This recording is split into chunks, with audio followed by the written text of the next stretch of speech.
Patay ang dalawang pulis matapos magsalpukan ang kanilang kotse at isang truck sa Bataan.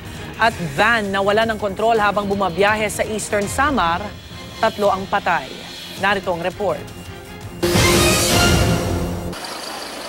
Sa isang malagim na aksidente, nauwi ang dapat sanay araw ng pananampalataya ng isang grupo matapos maaksidente ang sinasakyan nilang van sa may dulong Eastern Samar. Base sa investigasyon ng pulisya, papunta sana ang mga biktima sa simbahan ng San Antonio de Padua nang mawala ng kontrol ang van. Nagpaikot-ikot ang van hanggang sa tumilapon palabas sa mga sakay nito.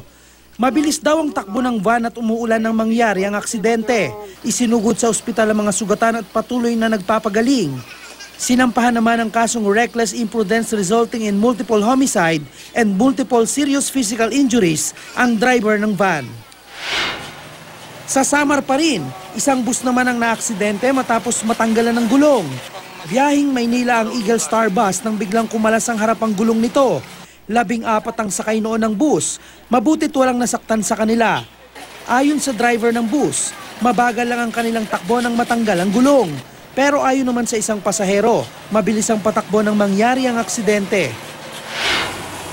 Sa Pilar, Bataan, patay ang 2 pulis matapos magsalpukan ng kanilang kotse at isang 10-wheel truck.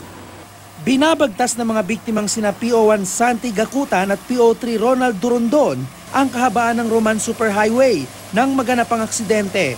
Sa lakas ng banggaan, nagliyab pa ang kotse ng mga pulis. Matapos ang insidente, idinitain naman ng mga pulis ang driver ng truck na si Demetrio Marasigan.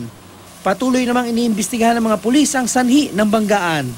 Para sa unang balita, Dante Perello reporting.